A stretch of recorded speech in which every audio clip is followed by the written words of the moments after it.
إن الحمد لله نحمده ونصلي على رسوله الكريم أما بعد أعوذ بالله السميع العليم من الشيطان الرجيم بسم الله الرحمن الرحيم ولا تطرد الذين يدعون ربهم بالغداة والعشي يريدون وجهه ما عليك من حسابهم من شيء وما من حسابك عليهم من شيء فتطردهم فتكون من الظالمين وكذلك فتنا بعضهم ببعض ليقولوا أهؤلاء من الله عليهم من بيننا ليس الله بعلم بالشاكرين وإذا جاءك الذين يؤمنون بآياتنا فقل سلام عليكم كتب ربكم على نفسه الرحمة أنه من عمل منكم سوءا بجهالة ثم تاب من بعده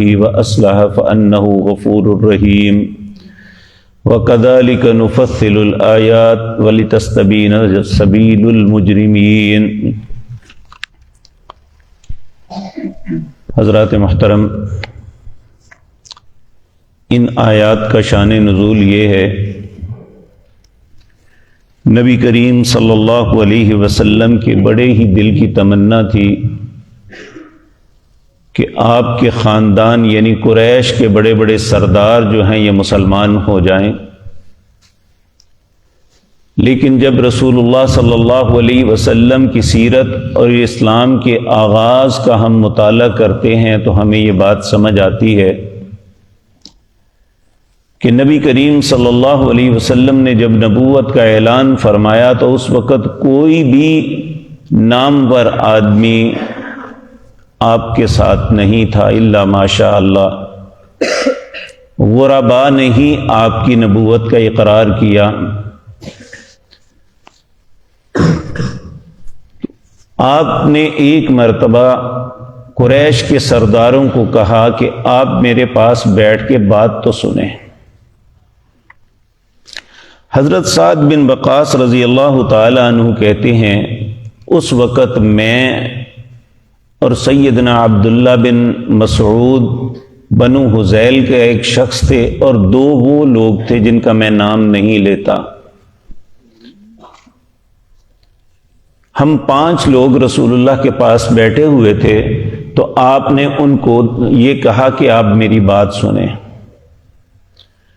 تو انہوں نے مطالبہ کیا جب تک یہ نعوذ باللہ حقیر لوگ آپ کے پاس بیٹھے ہوئے ہیں تب تک ہم آپ کے ساتھ بیٹھ کے بات نہیں کر سکتے۔ سیدنا سعد رضی اللہ تعالی عنہ کہتے ہیں کہ نبی کریم نے اپنے دل میں سوچا جو اللہ نے چاہا، یعنی آپ نے سوچا کہ انہیں چند لمحے اپنے سے دور ہٹاتے ہیں، ان کو بات سنا دیں، اس میں حرج کیا ہے؟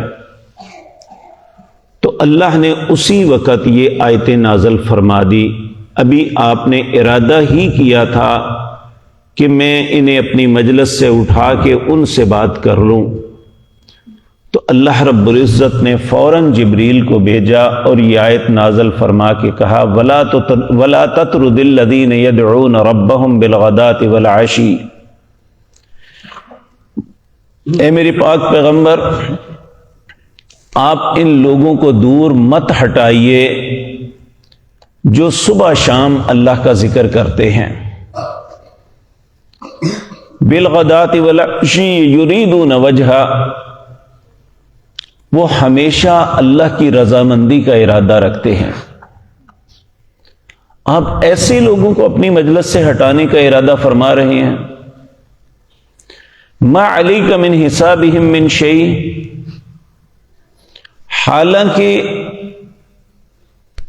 آپ کا کوئی ان پر حساب نہیں۔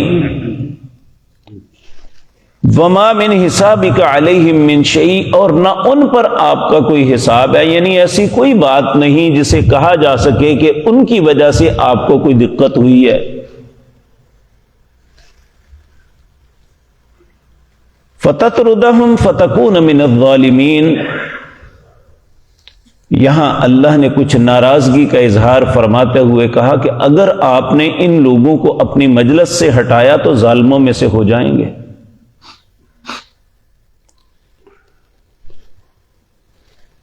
وَكَذَلِكَ فَتَنَّا بَعْضَهُمْ بِبَعْضٍ لِيَقُولُوا، اللہ فرماتے ہیں اسی طرح ہم آزماتے ہیں بعض کو بعض۔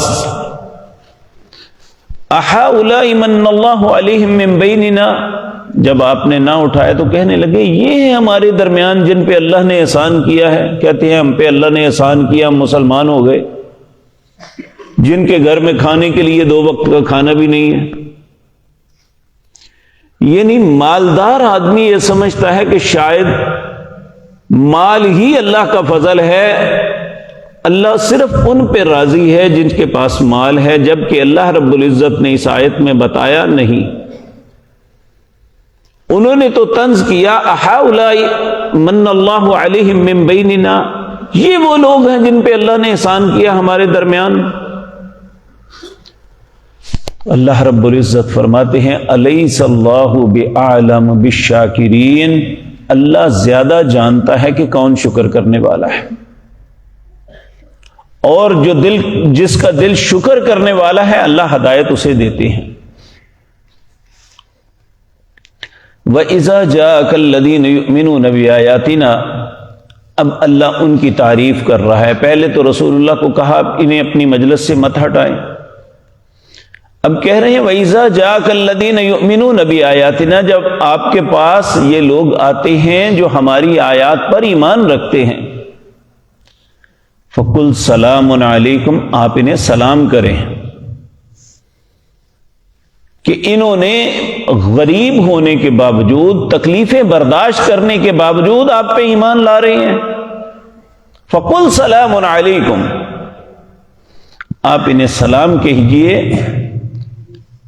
كَتَبَ رَبُّكُمْ عَلَى نَفْسِهِ الرَّحْمَةِ، یہ وہ مقدس اور مطہر لوگ ہیں جن کے متعلق اللہ نے اپنے اوپر رحم لکھ دیا ہے کہ میں ان پہ رحم ہی کروں گا۔ اللہ ہمیں بھی ایسا نصیب والا بنا دے۔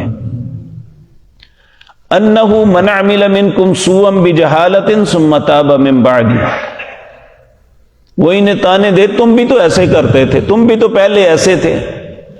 اللہ فرماتے ہیں انہ من عمل منکم، جو تم میں سے عمل کرے سوءا برا بجہالۃ، لا علمی کے اندر، ثم تاب من بعدہ، اس کے بعد وہ توبہ کر لے، واصلح، اور اپنی اصلاح کر لے، فانہ غفور الرحیم، بے شک اللہ بخشنے والے مہربان ہے۔ تو اللہ رب العزت فرماتے ہیں وَكَذَلِكَ نُفَصِّلُ الْآيَاتِ، اسی طرح ہم تفصیل کے ساتھ اپنی آیات کو بیان کرتے ہیں، وَلِتَسْتَبِينَ سَبِيلُ الْمُجْرِمِينَ، تاکہ مجرموں کا رستہ ظاہر ہو جائے کہ مجرم کون ہے اور ایماندار کون ہے۔ تو یہ آیات جو ہے یہ آج بھی میرے اور آپ کے لیے ایک فیصلے کی حیثیت رکھتی ہیں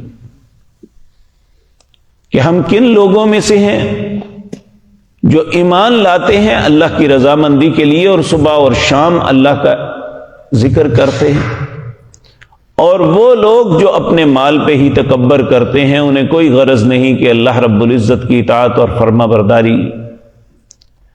تو اس کا یہ ہرگز مطلب نہیں ہے کہ جو مالدار ہیں سب برے ہیں۔ پھر بہت سے مالدار لوگوں نے بھی اسلام کو قبول کیا اور ایک بہترین زندگی گزاری، اور آج بھی ایسے لوگ ہیں۔ ایک عرب شاعر نے ایک کلمہ کہا ہے کہ وہ بہت خوبصورت ہے، کہتے ہیں ما احسن الدین والدنیا اذا اجتمعا، جس بندے کو اللہ دنیا کی نعمتوں سے بھی نوازے اور دین کی نعمت بھی عطا کرے، اس سے خوش نصیب کوئی نہیں ہے۔ وَأَقْبَحَ الْكُفْرُ وَالْأَفْلَاسُ فِي الرَّجُلِ، اس شخص سے بد نصیب بد قسمت کوئی نہیں جسے دنیا کا مال بھی نہیں ملا، فقر کی زندگی بسر کرتا ہے اور ساتھ کفر بھی کرتا ہے، اللہ کی نافرمانی میں زندگی بسر کر رہا۔ تو اللہ ہم سب کو اپنی نافرمانی سے بچائے، اپنی اور اپنے رسول کی اطاعت میں زندگی گزارنے کی توفیق دے۔ اقول قولی ھذا واستغفر اللہ لي۔